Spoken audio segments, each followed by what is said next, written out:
সোহবতের দ্বারা কি হয়? আল্লাহওয়ালাদের চেহারা দেখলে কি হয়? আসলে তো বুঝি না এগুলো। আল্লাহওয়ালাদের চেহারার মধ্যেও বরকত আছে, আল্লাহওয়ালাদের চেহারা দেখার মধ্যেও বরকত আছে। হোসাইন আহমদ মাদানী সাহেব রহমতুল্লাহ নাম শুনছেন নি আপনারা? শুনছেন না? হোসাইন আহমদ মাদানী সাহেব রহমতুল্লাহ লম্বা এক কিতাব লিখছে, স্বাস্থ্য দুর্বল, সময় কম, বেশি বলতে পারুম না, দুই লাইন করে শুনাইতেছি, আল্লাহ যেন বরকত দান করে। মাদানী সাহেব রহমতুল্লাহ ট্রেনে রওনা করছেন। ট্রেন ভাষা বুঝেন তো? আপনারা ট্রেন ব্যবহার করেন, আপনারা ভালো বুঝবেন। তো ট্রেনের সিটগুলো বাস গাড়ির মতো পেছন পেছন করে হয়, মাঝখানে সিটটা ব্যতিক্রম হয়, একজন একজনের দিকে মুখ করে বসতে হয়, কথা কয় না এমনটা না? মাদানী সাহেব রহমতুল্লাহ ট্রেনে যাইতেছেন সফরে, এমন একটা সিটের মধ্যে বসছে, সিট বরাবর অপর সিটের ভিতরে একটা হিন্দু ব্রাহ্মণ বসছে। বলেন কে বসছে? সব হিন্দুরা ব্রাহ্মণ না, সব হিন্দুরা কি না? ব্রাহ্মণের অনেক বড় লম্বা ব্যাখ্যা, সেদিকে যাওয়ার সুযোগ নাই। একটা ব্রাহ্মণ হিন্দু বসছে, দেখবেন সব হিন্দুরা গলায় পৈতে দেয় না, সব হিন্দু মেয়েরা মাথায় সিঁদুর দেয় না। সিঁদুর বা কেন দেয়, পৈতে বা কেন পরে, লম্বা ঘটনা, এটা ওলামায়ে কেরামদের থেকে জেনে নিবেন। এবার ব্রাহ্মণ হিন্দু তো সিট বরাবর অপর সিটে বসছে, তো ওই জবানার মমিন তো এই জবানার মমিন না, তো আমরা তো পাইলেই গেলে হারাহারি করি, আমরা পাইলেই দোকানে গল্প করি। ওই জবানার মমিন তো ঝুলির ভিতরে, ব্যাগের ভিতরে কিতাব আছে, কিতাব বের করে মোতালা করতেছে। আল্লাহু আকবার বলবেন না? ঠোঁট নাড়া কিতাব পড়ে। দেখি না জাতির জন্য আরো ভালো কিছু রেখে যাওয়া যায় কিনা। ব্রাহ্মণ হিন্দু তো আর বোঝে না, কিতাবের মধ্যে ঘটনা মজুদ। ঠোঁট নাড়ায় কিতাব পড়তেছে, লম্বা সময় হিন্দু ব্রাহ্মণটা মাদানী সাহেব রহমাতুল্লাহ চেহারা দিকে তাকায় রয়েছে। কিছুক্ষণ সময় তাকায় রইল, মাদানী সাহেব কোনো দিকে তাকায় না, শুধু কিতাবের দিকে তাকায় মোতালায় ব্যস্ত। ব্রাহ্মণ হিন্দুটা লম্বা সময় মাদানীর চেহারার দিকে তাকায়, অনেকক্ষণ পর সুরাটা আহ বলে চিৎকার মেরে পাশের বগির দিকে দৌড় দিছে। পাশের বগিতে গিয়া বলে, টিকিট মাস্টার, তুমি আমার এই বগি থেকে সিটটা কাইটা ওই বগিতে দাও। টিকিট মাস্টার বলে, কেন? তুমি তো ফার্স্ট ক্লাস বগির যাত্রী, থার্ড ক্লাস বগিতে কেন যাইবা? কেউ তোমার মন্দ বলছে কয় না, কেউ তোমার আঘাত করছে কয় না, তোমার গালি দিছে কয় না, তাহলে ফার্স্ট ক্লাস বগির যাত্রী হইয়া তুমি থার্ড ক্লাসে কেন যাইবা? কিতাবের মধ্যে ঘটনা আছে, ব্রাহ্মণ হিন্দুটা চোখের পানি ছেড়ে দিয়া কান্দা আর ডাক দিয়া বলে, টিকিট মাস্টার, আমাকে কেউ মন্দ বলে নাই, আমাকে কেউ আঘাতও দেয় নাই, গালিও দেয় নাই, আমার কলিজার মধ্যে ভয় ঢুকছে। বলো কিসের ভয়? আমার চেহারার সামনে এমন একটা মানুষ বসা, এত সুন্দর চেহারা, কোন দিকে তাকায় না, কোন দিকে নজর করে না। জানো টিকিট মাস্টার, ওই মানুষটার চেহারা যত দেখি তত ভালো লাগে, তত মজা লাগে, আমার কাছে এত প্রেম, এত মহব্বত তৈরি হইয়া যায়, নিজেকে আর কন্ট্রোল করে রাখতে পারি না। হিসাব করিয়া দেখলাম, এমন সুন্দর মানুষটার চেহারার দিকে যদি আর অল্প সময় তাকায় থাকি, আমার জবান দিয়ে একা একা করে হয়ে যাবে, আমি মুসলমান হয়ে যাব, আমি আর হিন্দুর ঘরে থাকতে পারবো না। হুসেন আহমদ মাদানী সাহেব রহমাতুল্লাহ ঘটনা থেকে ওলামায়ে কেরাম বলেন, আল্লাহওয়ালা বুজুর্গদের চেহারার মধ্যেও বরকত আছে না নাই? এই জন্য রসুলপুরের হযরতের এখানে অনেকে আসতাম, যদি হুজুর কাউরে দেখতো না, কিন্তু হুজুরের দেখে অনেকের দিল ঠান্ডা হয়ে যাইতো। এই কথা ঠিক না? এটা চেহারার বরকত, আল্লাহ বরকত দান করে না, আমিন কর। যারা হাঁটাহাঁটি করে এরাই বরকত পাবে, জীবনে পাবে বরকত?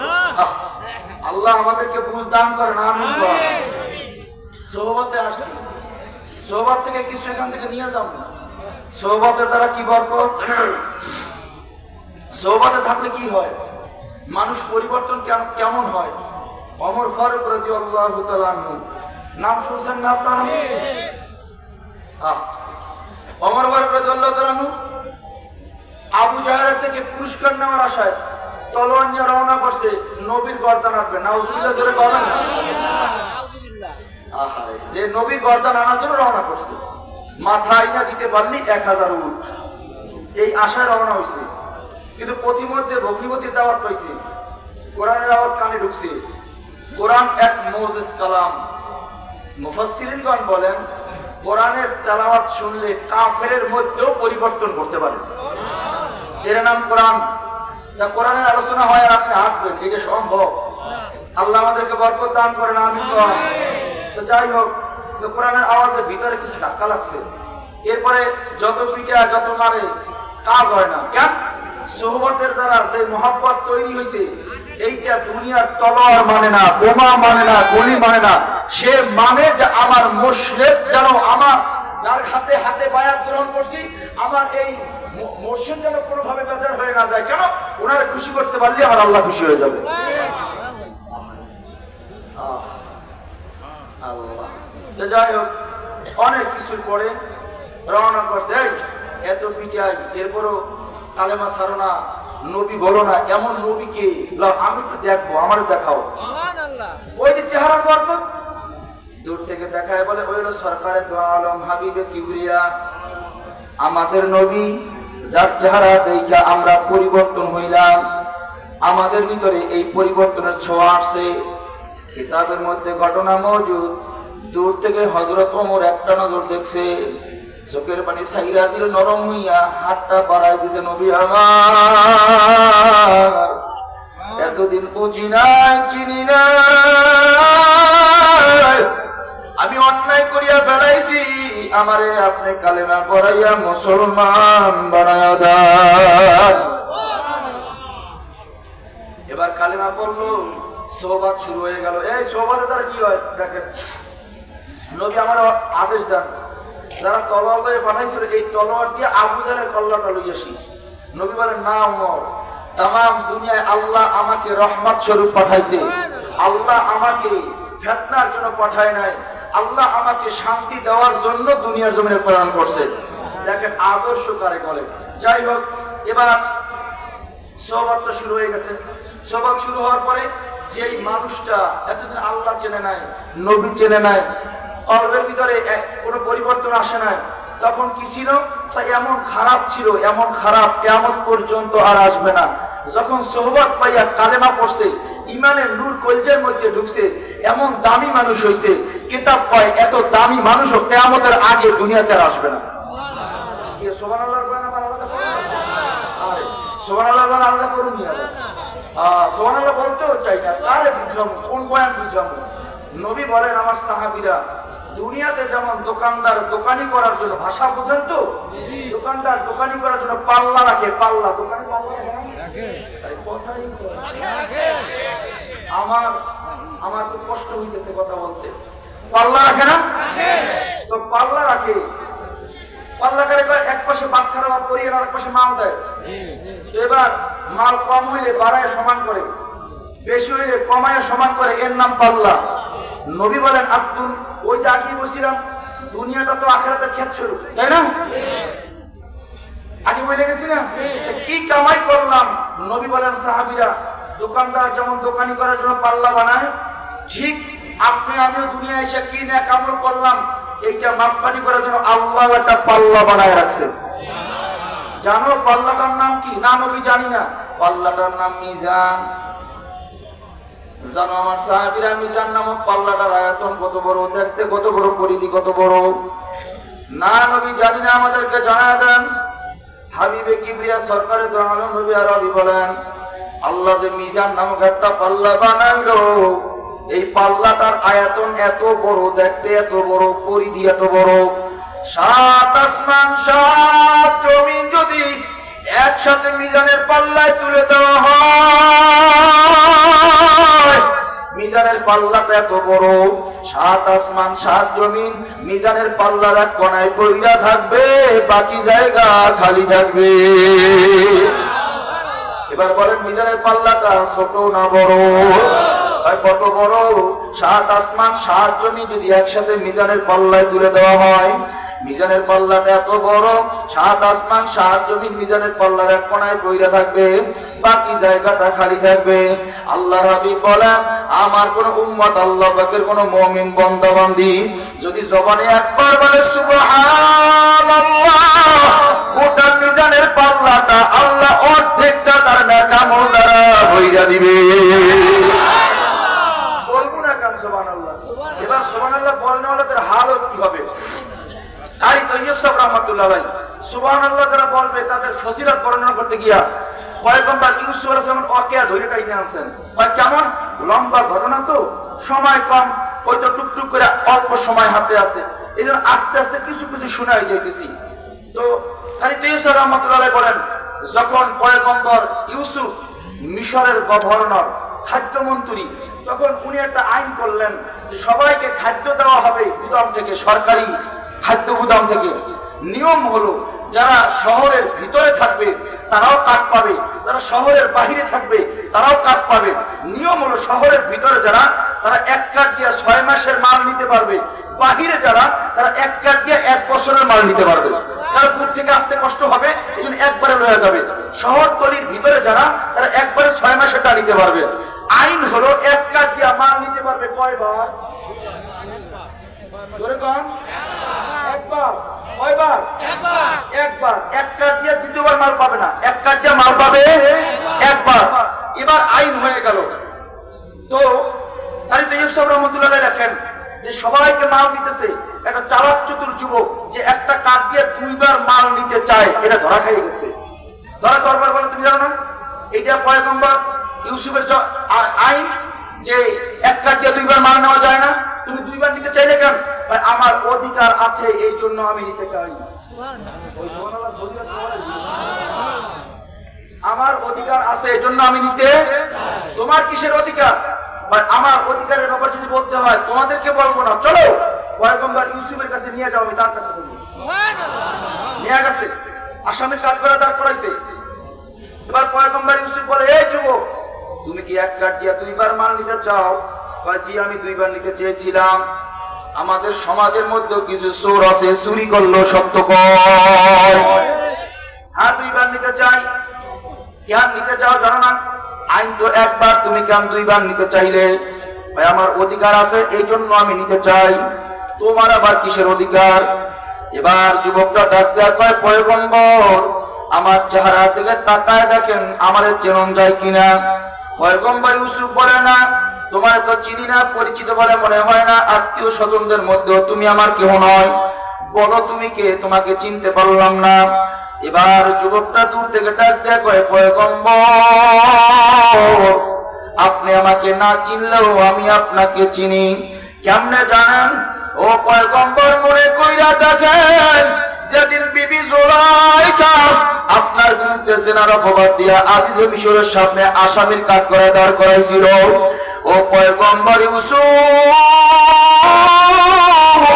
ওই দিন আপনার পক্ষে সাক্ষ্য দেওয়ার মতো আপনার মা ছিল না, বাবা ছিল না, আত্মীয় স্বজন বন্ধু বান্ধব কেউ আপনার পক্ষে ছিল না।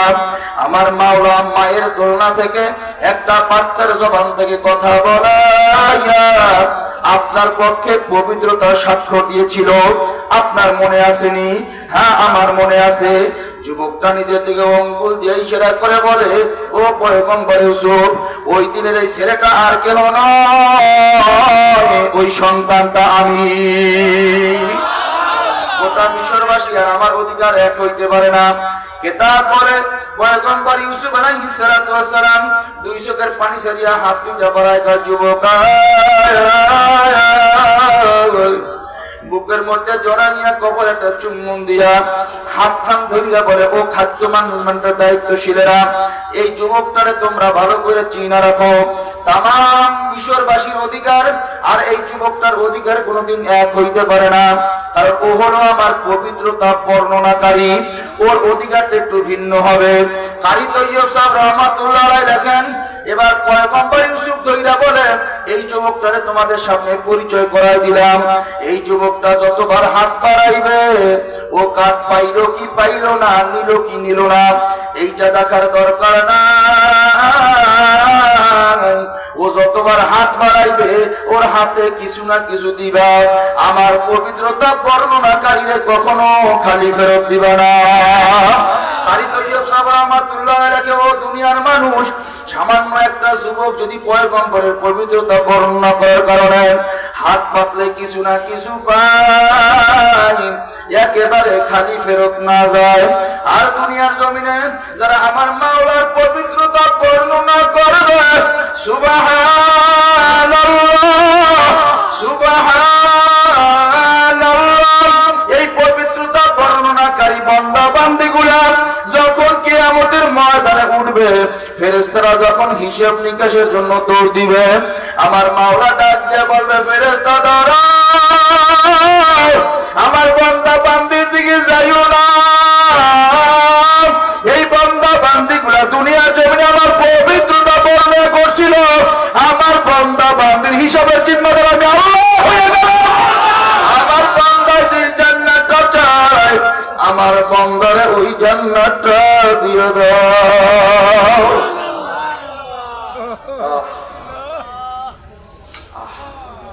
কি সুবহানাল্লাহ বলবেন? হ্যাঁ, এই সুবহানাল্লাহ বর্ণনাকারীরা কিয়ামতের ময়দানে উঠবে, আল্লাহ নিজে ফেরেশতাকে থাবা দিয়ে দেবে, এগুলো আমার পবিত্র বর্ণনাকারী, আমি আল্লাহ খুশি হয়ে একবারে বিনা হিসাব জান্নাত দিয়ে দিলাম। বলতে চাই না, অনেক কথা, স্বাস্থ্য দুর্বলের কারণে আগাইতে পারতেছি না, আল্লাহ কবুল করেন। এবার সহবাদের দ্বারা কি হইল, এমন একটা মানুষ, ওলামায়ে কেরাম বলেন এমন খারাপ মানুষ কিয়ামত পর্যন্ত আর আসবে না, কিন্তু যখন সওবাতে গেল ইমানে নূর কলজায় ঢুকছে, এমন দামি মানুষ কিয়ামত পর্যন্ত আর দুনিয়ায় আসবে না। কেমন মানুষ, যার জবানটারও দাম হয়ে গেছে, হাতেরও দাম হয়ে গেছে, চোখেরও দাম হয়ে গেছে, জবানের এত দাম, নবী আরবি বৈশা পরামর্শ করে বলো আমার সাহাবীরা এই কাজটা কিভাবে করলে ভালো হয়। এক পড়া দিয়ে হযরত ওমর দাঁড়াইলেন, নবী আমার দিলের খেয়াল এই কাজটা এইভাবে করলে মনে হয় ভালো হয়। আল্লাহ সাথে সাথে আয়াত নাজিল করে জানায় দেয়, নবী আমার জানায় দেন ওমরের কথাটা আমি আল্লাহর কথা, আমি আল্লাহ যা বলতাম এটা ওমর বইলা ফেলাইছে।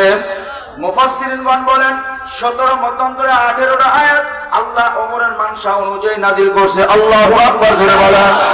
ওমর যা কয় আল্লাহ কবুল করে নেয়, চোখ দিয়ে যেদিকে তাকায় আল্লাহ বরকত দিয়া দেয়, হাত দিয়া যা রাখে আল্লাহ সাথে সাথে কবুল করে। এই হাত দিয়া কাউরে কাউরে কয় তুই জান্নাতি, আল্লাহ জানায় দেন, নবী জানায় দেন ওমর কইছে জান্নাতি, আমি আল্লাহ জান্নাতি বানাই দিলাম। দলিল কি? দলিল শামন নামের একজন অগ্নি পূজক যে 70 বছর পর্যন্ত আগুনের পূজা করে, একদিন ডাক দিয়া কয় শামন আয়, শামন আয়, আমার হাতে হাত দিয়ে কালেমা পড়, মুসলমান হয়ে যা। শামন বলে ওমর আমি যদি মুসলমান হই কালেমা পড়ি আমার লাভ কি? কয় ফাদা খালাল জান্নাহ, আল্লাহ তোর বিনা হিসাব জান্নাত দিয়া দিবে। বলতে দেরি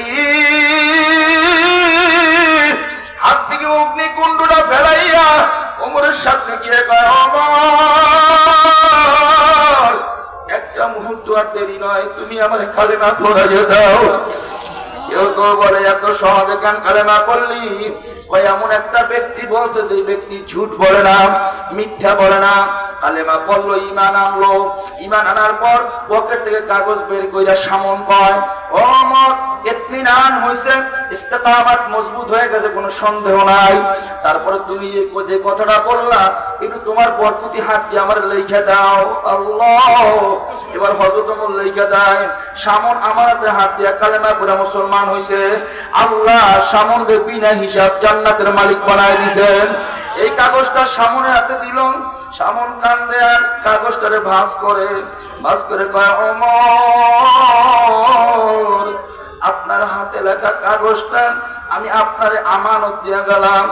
কেন ওমর? আমি যেদিন মইরা যাবো আপনি নিজ হাতে আমার গোসল করাইবেন, আপনি নিজ হাতে আমার কাপড়ের কাপড় পরাইবেন, আপনার হস্তলিখিত কাগজটা আমার কাপড়ের মধ্যে গুইজা দিবেন। কেন ওমর জানেন? যখন আমি কবরে চলে যাব মুনকার নাকির ফেরেশতা আইসা যখন আমার প্রশ্ন করবে তোমার রব কি, তোমার দিন কি, তোমার নবীকে, আমি জবাব দিতে পারবো না। ওই কবরের ভয়াবহতা আমি সহ্য করতেও পারবো না। আমি ফেরেশতারে বের করে কাগজটা দেখায় বাবু ফেরেশতা দেখ জগতের ওমর লেখা দিছে আমি জান্নাতি। কাউরে জান্নাতি লিখে দিলেও জান্নাতি হয়ে যায়। শুধু তাই নয়, আল্লাহ জানায় দেন, নবী জানায় দেন ওমর জান্নাতি। আল্লাহু আকবার জোরে বলা যাবে? নবী জানায় দেন ওমর জান্নাতি। তাই নয়, নবী আবার বলেন আল্লাহ নবুয়তির দরজায় তালা লাগাই দিচ্ছেন, যদি তালা না লাগাইতেন আমার পরে যদি আল্লাহ কাউরে নবী বানাইতেন এই নবীটা আমার ওমর হইতেন। তার নবী হওয়ার যত যোগ্যতা সব আল্লাহ ওমরে দান করছে। ফজিলত বর্ণনা করতে রাত পার হয়ে যাবে। সংক্ষেপে বুঝাইলাম কেমন দামি মানুষ, যার জবানের দাম এত, যার পায় তাই কবুল হয়। হাত দিয়ে রাখলে আল্লাহ কাউরে কাউরে জান্নাতি দিয়ে দেয়। আল্লাহ ডাক দিয়ে বলে নবী জানায় দেন ওমর জান্নাতি। আল্লাহু আকবার। নবী বলেন আমার পরের থেকে নবী হইতো, নবীর আমার ওমর হইতো। এমন একজন দামি মানুষ। সোহবতের দ্বারা কি হয়েছে, সোহবতের কারণে কতটুকু পরিবর্তন হয়েছে।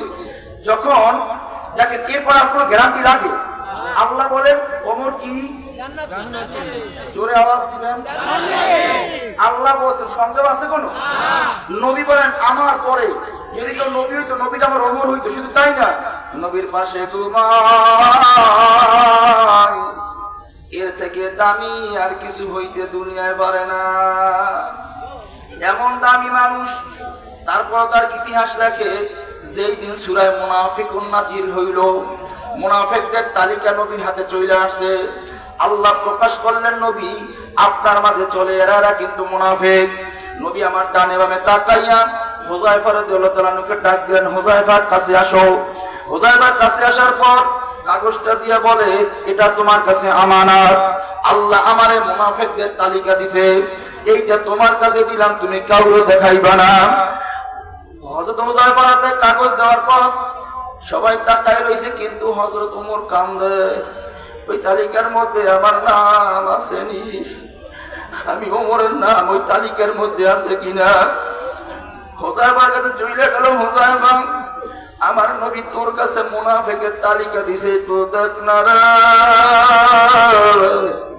ওই তালিকার ভিতরে আমি ওমরের নাম আছে কিনা।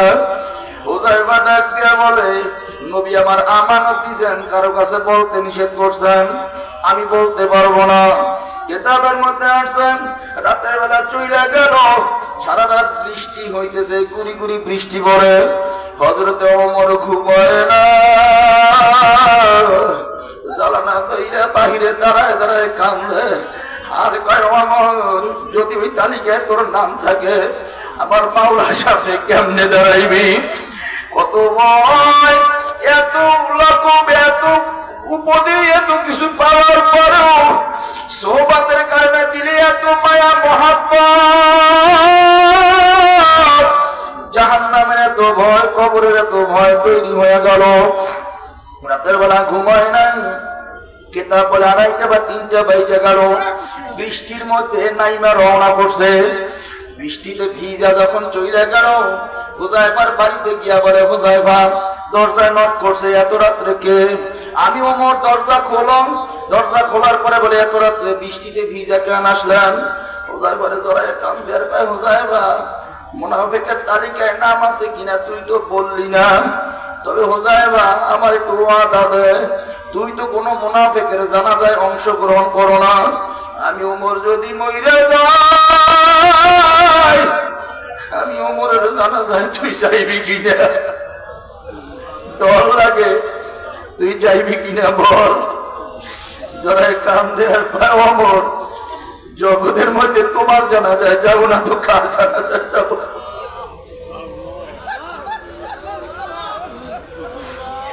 মন মানে না, তারাও কিয়ামতের দিন উঠবে, বাবা আপনি আমি তো উঠব, কি যে উপায়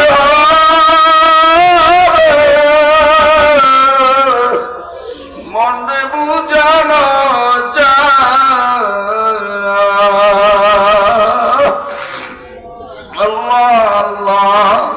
এবার বলে ঠিক আছে বুঝলাম, তুই আমার জানাজায় যাইবি, কিন্তু মুনাফিকের তালিকায় নাম আছে কিনা জানতে পারলাম না। এই চিন্তায় কাঁদতে কাঁদতে চোখের পানি দিয়া গালের মধ্যে দাগ ভরায় ফেলাইছে।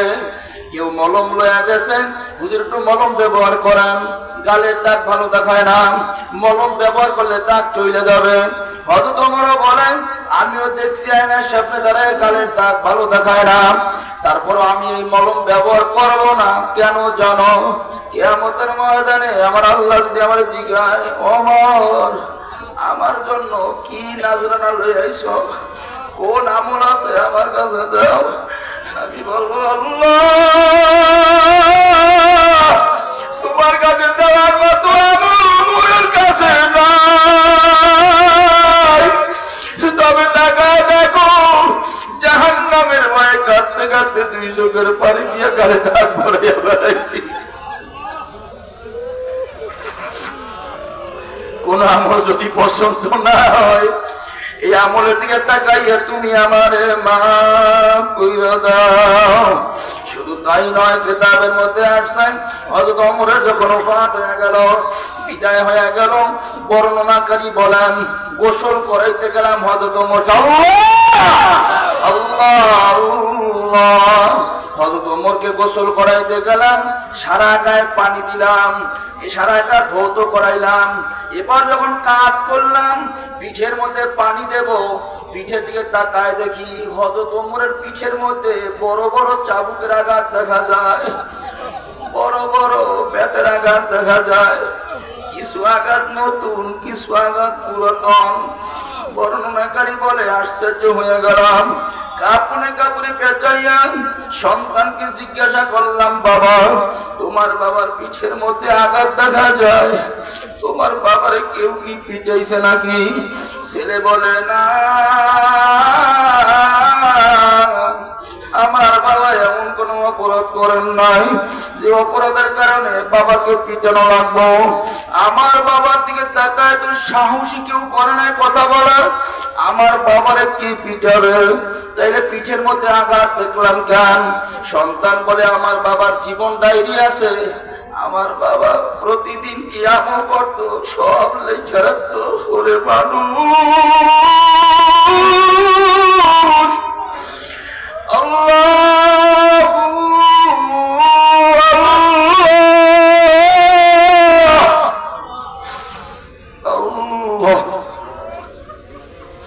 আমার বাবা প্রতিদিন কি আমল করতো সব জীবন ডায়েরিতে লেখা রাখতো।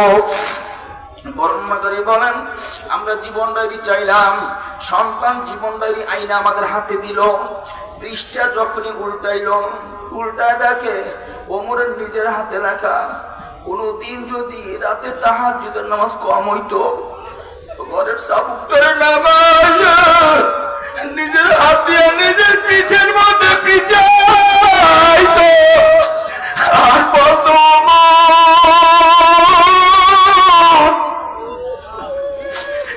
দুনিয়ায় কেন আসলি রে ওমর?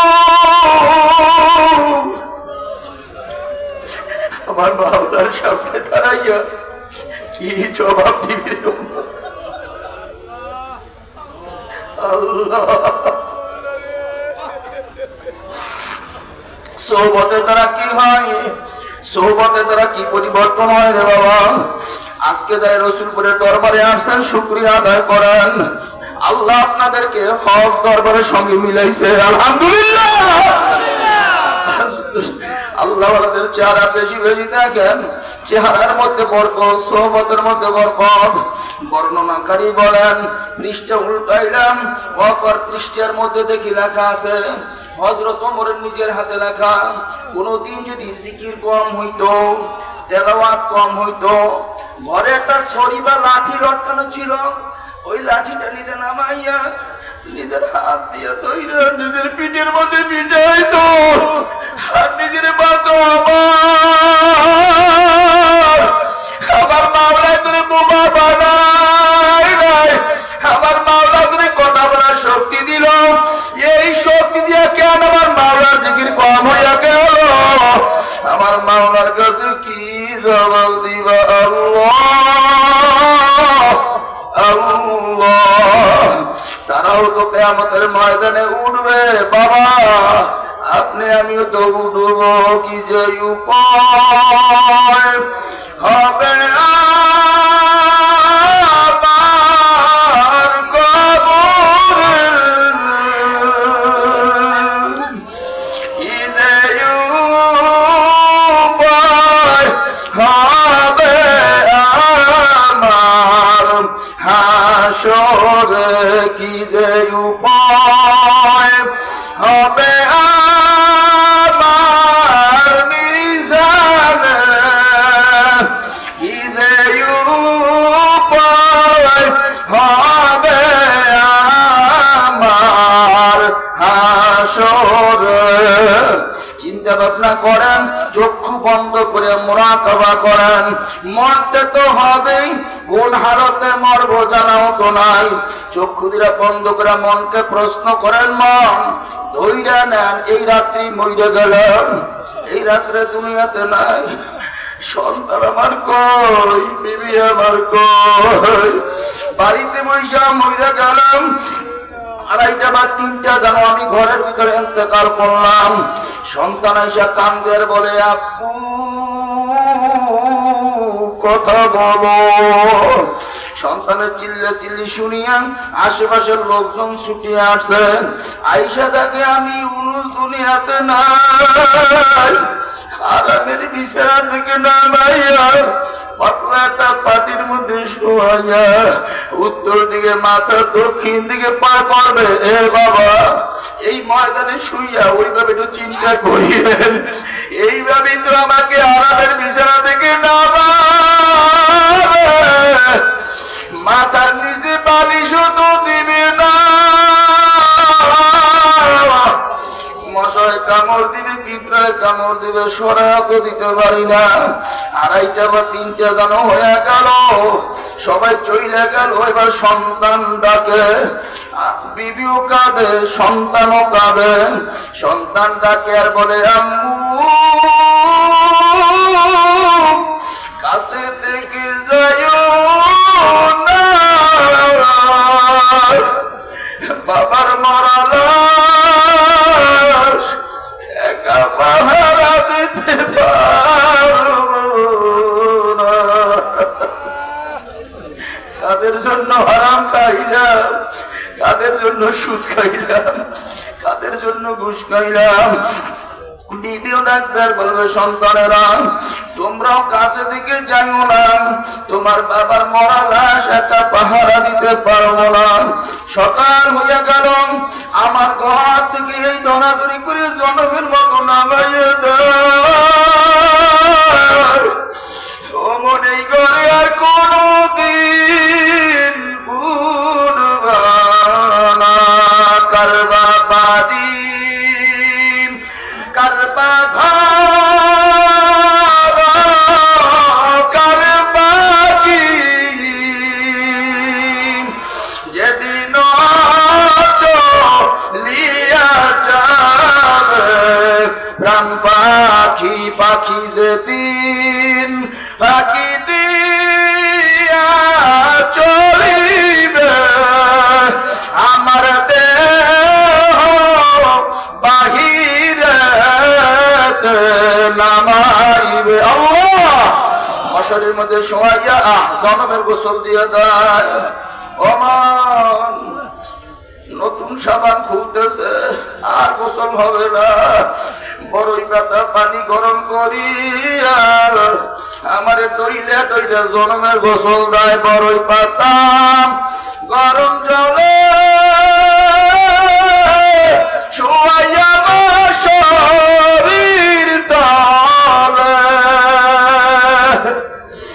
গোসল দিবে তোমায় দুইজনে আসিয়া আমার প্রাণ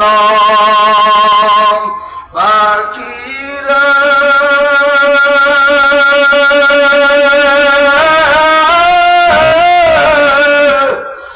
আমার কালো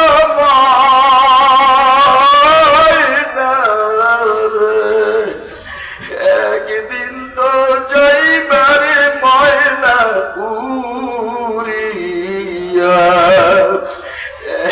একদিন তো যাইবা সারিয়া বড় বাড়ি বড় ঘর কিছুই না তোমার থাকতে হবে একা একা ওই অন্ধকার কবরে। এবার জানাজার নামাজ পড়ানোর জন্য নিয়ে রওনা করলো। পিছনে গলা কাটা মুরগির মতো সন্তানগুলো লাফায় লাফায় কান্দে। একেবারে ছোট ছেলেটা মাটিতে গড়াগড়ি দেয় আর ডাকে আর কয় আব্বু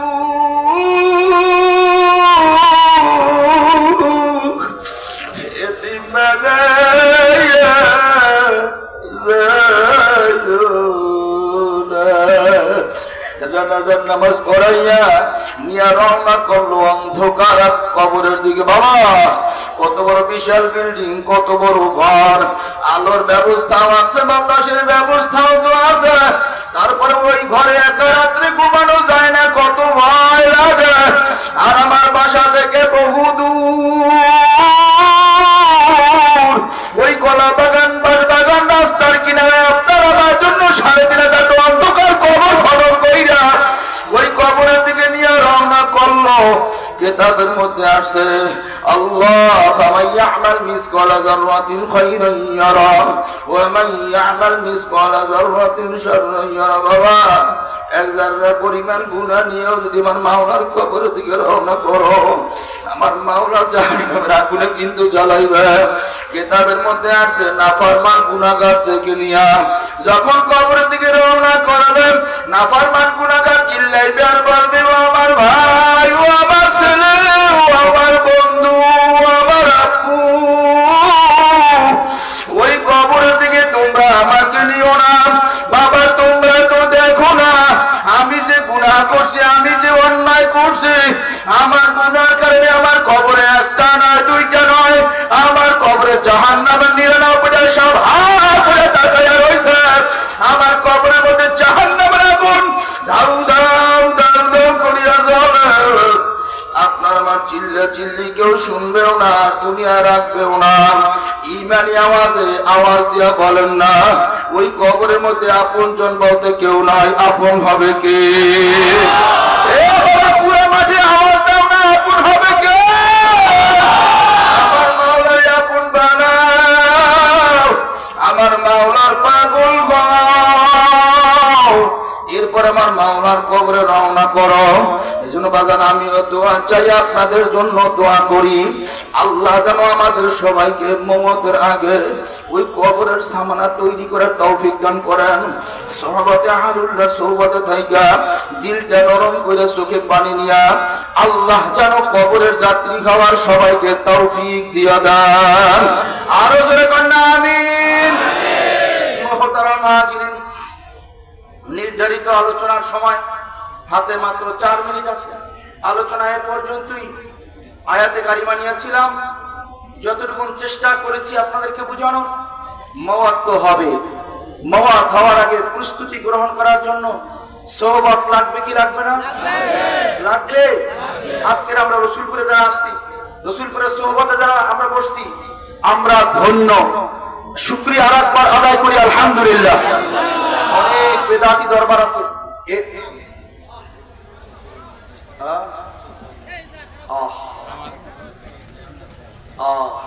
স্বাস্থ্য খারাপ তো পারতেছি না। আল্লাহ গজল গাইতে বলে, ইশকের গজল। আমার মধ্যে তো ইশকে নাই, গামু কেমনে? আমার কলব তো মরা, গামু কেমনে? আমার মধ্যে তো আল্লাহর মহব্বত নাই, বের হইবে কেমনে? আমার ভিতরে তো কবরের ভয় নাই, বের হইবে কেমনে? আমার মধ্যে ইশক না থাকলে ইশকের গজল আসবে কেমনে? তারপর মুরব্বীরা বলছেন দেখি এই কারণে আল্লাহ কিছু দেয় কিনা, খালি জায়গা তো নাই, তো কিছু জোগা তো শূন্য তো। আল্লাহ জানোই সোহবত আহলুল্লাহদের সোহবতের কারণে আল্লাহ কিছুটা যেন ভিতরটা আজকে ভরপুর করে দেয়। বলেন তাহলে আল্লাহ আদর করে বানাইছে, জাহান্নামে আল্লাহ জ্বালাইবেন, মায়া লাগবে না? কথাটা মায়া লাগবে না? আপন হাতে বান্দা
ভরিয়া তুমি যদি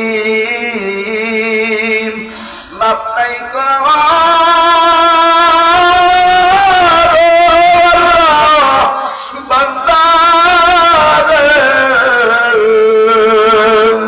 তবে তো বান্দা যাবে দোজখে বান্দা যখন জাহান্নামে আল্লাহ জ্বলিবে বলেন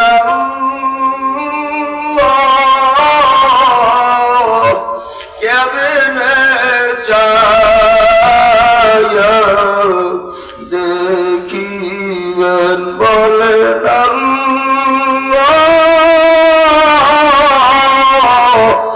কেমনে চায়া দেখিবেন। আল্লাহ আমাদের সবাইকে মাফ করে দাও।